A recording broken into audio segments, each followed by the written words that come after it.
right, let's look at this article. It's an opinion piece by David Henderson and Charles Hooper, asking, why is the FDA attacking a safe, effective drug? Ivermectin. Ivermectin is a promising COVID treatment and prophylaxis, but the agency is denigrating it. I want to talk about why I think this is, and look at why I'm not super happy about the way that this article or this op-ed is structured.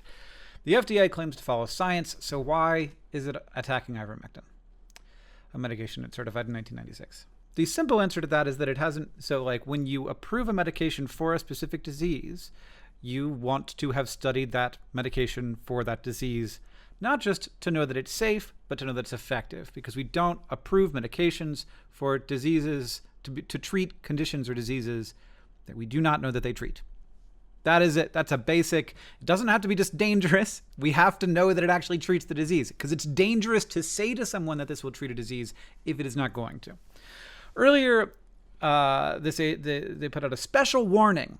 And what I think so they're framing this warning as the FDA is trying to hide ivermectin from you. It has some ulterior motive, whether that's to get people to take vaccines in sort of a, we don't want to have a treatment because we want people to take the vaccines and we don't want people to be confused kind of way, where they're just sort of like subtly manipulating people. It's kind of a good thing, like that they would think at least that they're doing a good thing.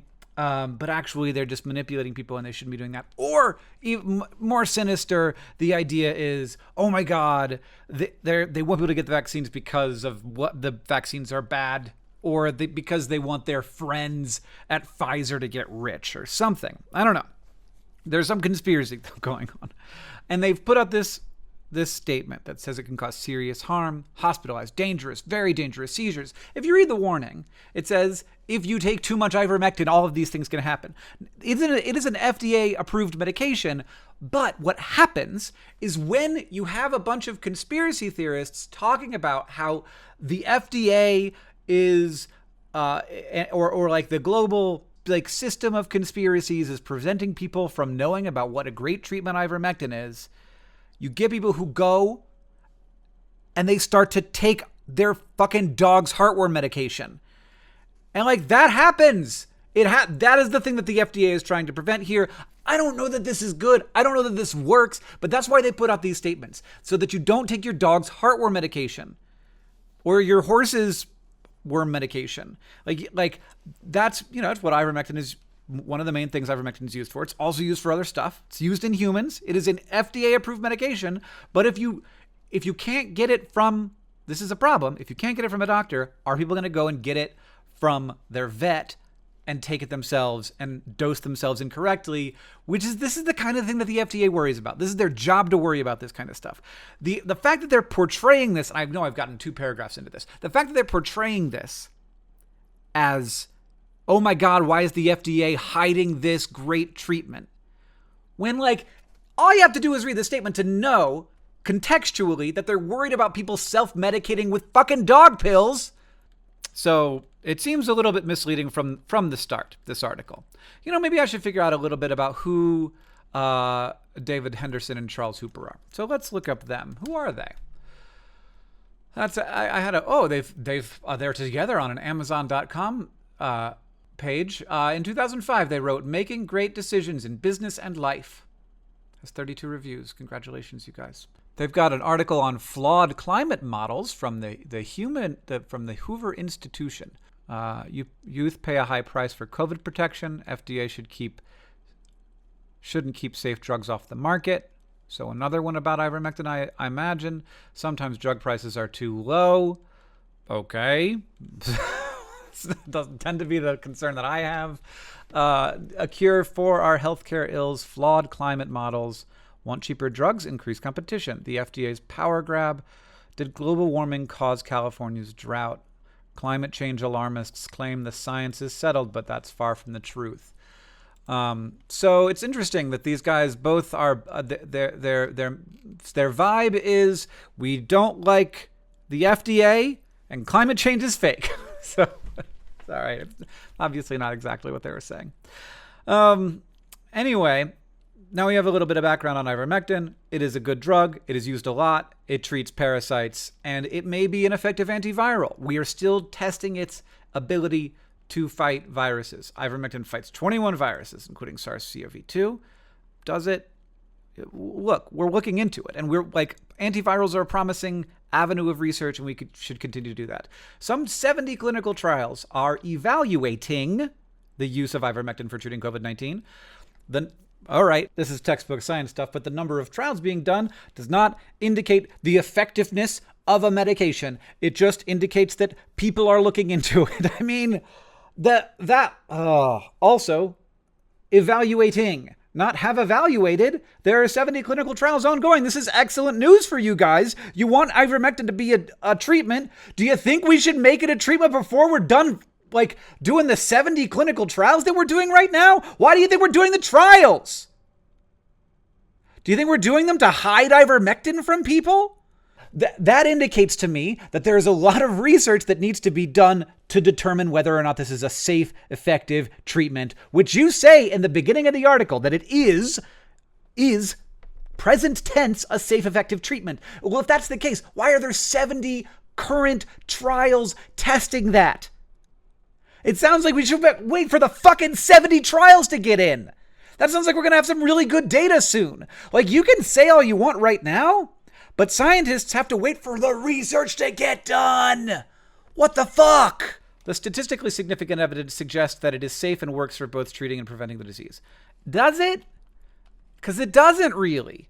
So, like, now if you include a recently retracted paper that contained clear evidence of plagiarism, duplicating data, intentionally replicating data to make it look like one set of data is a new set of people, but in fact it was just cloned. Like, this is a very worrying study. If you take that study out, which was a very large study that showed very, very promising results for ivermectin, then all of these studies look much more like there isn't a huge effect. That doesn't mean that there isn't a huge effect. I think that we should continue to do research on this. And 115 patients with COVID-19. So this is the study of the many studies that have been done that they pulled out. They pulled out one study. And this study is very promising. Does it need to have other papers confirm the results? Is 115 patients like a really big sample size? It's not, but like, it's great. Now, it doesn't look to me like it's more effective than, say, a fucking vaccine. Moreover, the drug can help prevent. So yeah. So like you've read this by now maybe, but like these results are great. These are like 5-fold to 8-fold decreases in the impact of COVID-19.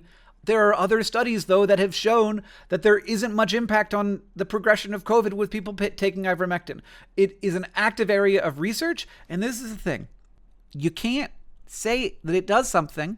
You can, Mr. Hooper, but you can't say that it does something until you know that it does something. That's the situation that doctors and scientists are in. Now, op-ed columnists can say whatever the fuck they want. In fact, they are encouraged by the nature of their job to say whatever the fuck they want. By the nature, so like you guys can make this case. What you can't do is say that the FDA is hiding this treatment, which is what you are implying, which is total bullshit. Moreover, the drug can help prevent COVID-19. One 2020 article in Biophysical Research Communications looked at what happened after the drug was given to a family member of confirmed COVID-19 patients. That's a very iffy study to me, because like that's going to be very small sample size. I don't know why they didn't link to the paper here, but it's like that's a hard thing to study. What is happened after it's given to family members of confirmed COVID-19 patients. Different families are going to treat this differently. Different families have different immunities. They're composed of different ages. That's a difficult thing to study. So, but that's great. If that's a thing, we should continue to look at it. Despite the FDA's claims, ivermectin is safe at approved doses. That's not what they fucking said, dickwads. They said it's not safe at high doses. If you go and get a prescription for ivermectin, it's safe. If you take the stuff that you got from your horse doctor, it's not. That's the same study found that ivermectin has been used safely in pregnant women, children, and infants. Look, absolutely. And it's saving lives. It's a fantastic medicine. If the FDA were driven by science and evidence, it would give an emergency use authorization for ivermectin for COVID-19. Instead, the FDA asserts, without evidence, that ivermectin is dangerous. I mean, I don't understand. Like, these guys... I guess I do understand. Having read this with the context of who these guys are, like, they argue for a living. The whole fucking thing is based on ivermectin products for animals are different from ivermectin products for people. That's the fucking thing that they're trying to tell people. Don't take your horse drugs. It's not a conspiracy. They're trying to get people to not take doggy pills. I don't know, man. Like, this is irresponsible to print in the Wall Street Journal. It's irresponsible to write. And it's irresponsible both from the perspective that we don't know whether or not ivermectin is a safe cure, a safe treatment for COVID-19. We don't know whether it is a prophylaxis for COVID-19. We are studying those things, and we should study those things. But it is especially irresponsible to imply that the FDA is intentionally keeping a safe, effective treatment for COVID out of the hands of people who are sick with COVID. Like, that is deeply irresponsible, and it fucking infuriates me. You can say whatever the fuck you want. You are a person who works for the Hoover Institute, whatever that is. But, like, the FDA can't, and doctors can't prescribe drugs that we don't know are effective at treating a disease. And then you have a bunch of people who talk about how the FDA is hiding a disease, how the FDA is preventing a treatment from COVID from being public. And then you have people going to take their horse pills. And then you have the FDA being like, don't take horse pills. And then you get to say, look, see, they're doing this crazy stuff to tell you that ivermectin's super dangerous. Taking horse pills is dangerous. Taking medicines for animals is dangerous. Don't do that. That's all they're saying. Oh my God. How is this in the Wall Street Journal?